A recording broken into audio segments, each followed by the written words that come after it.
Green Lanterns issue 54, Dan Jurgens writing, Marco Santucci on the art. And this is how we explain Cyborg Superman has been behind everything.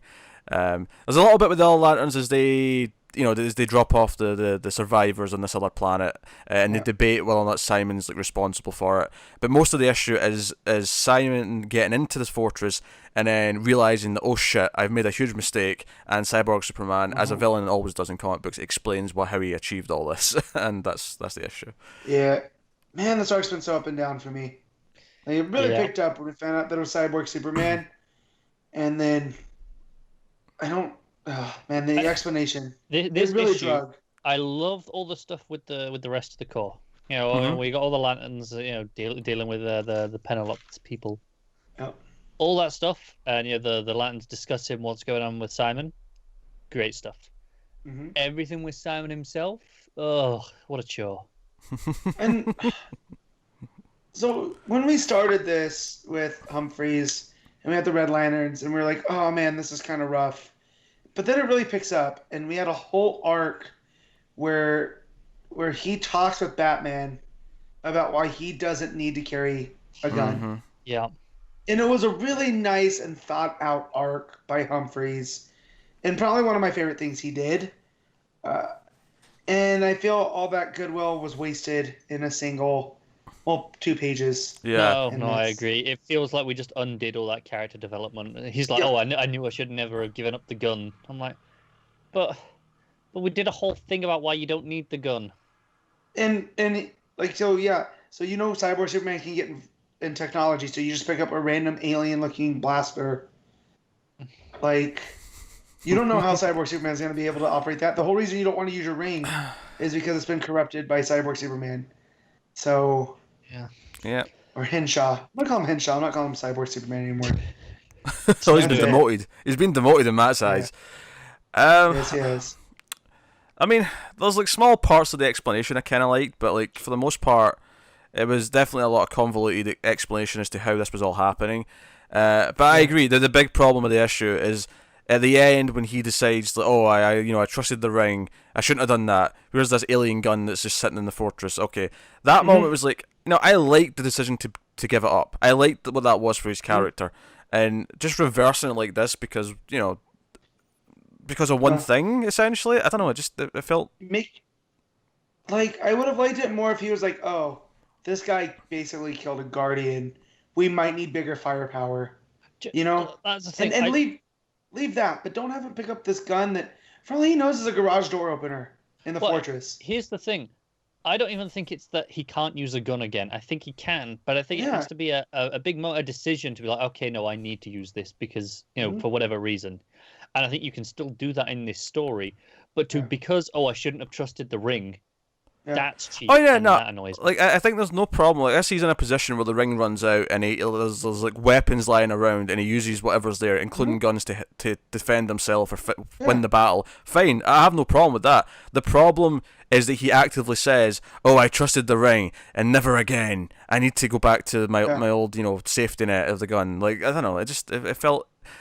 Like I say, it felt like an undid character development that we had with him that we all liked. We all appreciated that arc with Batman. Yeah.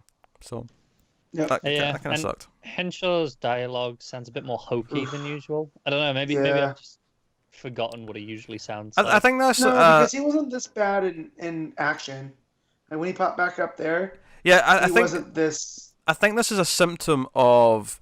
I'm going to have the villain monologue his entire plan and how he achieved all this. I think it's hard to do that and not have it sound hokey, because that is a hokey conceit in itself. What was particularly hokey is I can live with the monologue. It's kind of hokey, but I can live with it. But when it ends with him going, "I own you. I own all of you," fist up in the air. I'm like, what is happening right now? Yeah, I guess really schlocky, and obviously sometimes I can like a lot of schlock in my comics, but I think that this arc so far has not been that schlocky. It's been about saving a race that are dying, and a lot of it's been like them feeling, Jessica feeling bad. Oh shit, 90-something% of this race are dead, and the opening of this book talks about how this poor civilization has been, this genocide has happened. Yeah, and then we cut to maniacal villain with the the mustache twirling and I'm going to rule the galaxy. What I did like though is it's Jurgens is balancing Jess and her duty as a Green Lantern, but also her trying to be a friend to Simon and trying to tell the other Lanterns, well, yeah, I know it looks bad, but I know Simon. This wouldn't.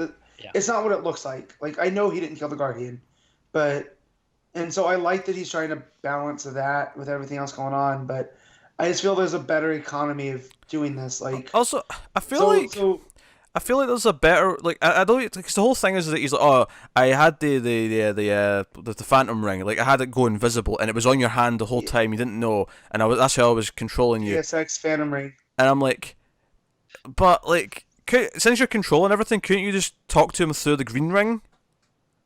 Yeah. I mean, why do we need this extra added on convoluted element of, oh, the phantom ring is on his hand and he doesn't know it's invisible? I would have liked him using the rings to tell the story of what had happened.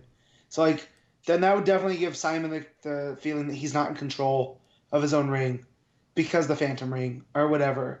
You know what I mean? Like, the constructs of what Henshaw had gone through instead of them actually showing us, you know, and then we could have used pages for other kinds of so you're saying if Henshaw use the Phantom Ring to project constructs of the story and tell the story through the constructs instead of just showing us flashbacks.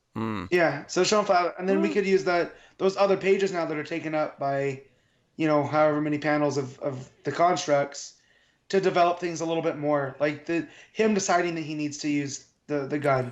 Yeah. Also, it feels Jurgens didn't manage his time well here. Also, here's the thing. So if the Phantom Ring's what was really, you know, controlling him and manipulating him, then why does he now not trust his regular green ring? Now that the Phantom Ring's not there anymore. Right. Because rings. Because he doesn't trust rings. One ring has betrayed him, so he's lumping all rings. He's being racist towards rings. Is basically what's happening now. Exactly. Okay, right, okay. Also, since when did Guy not like Simon? Because I was under the impression that they went for boot camp when he took Jess there. Like, he was okay with Simon. So all of a sudden he's like, yeah, I never trusted that guy. Yeah, Guy's very he's guilty. Yes, we have to go string him up because it's his fault. Yeah. Yeah.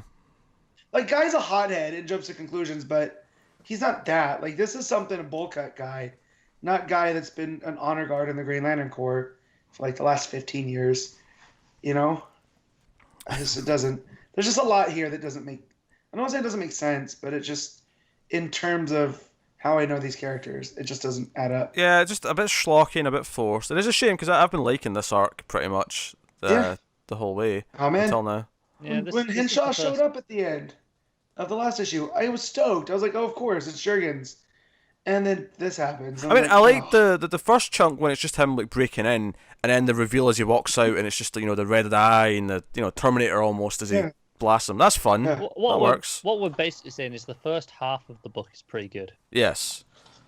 Because at that point is the stuff with the rest of the Corps and then him getting in. It's once he's out. So that back half is kind of tedious and unenjoyable. Mm-hmm. Yes. All right. It's a shame. Matt, what are you rating that? This is a 6. The art was good. I like the art, but a lot of character stuff just wasn't there for me. Carl, what are you giving it? I'm gonna go with a 5.5. I think I'm gonna agree with the 5.5. Yeah, so it's not all bad. There's things in there you like in the first half and the art and some of the breaking in. It's not an awful issue. It just kind of just loses itself. Yeah, I think the last half is just is a bit more tedious and hokey. But I think the big thing that's maybe marked it down, that's really kind of upset us all, is the character. Yeah, devolution, devolving. You know what I mean of Simon. What's the word? De-evolution? Is that the word? Oh, yeah, well, you're taking them backwards, so yeah, you could say that.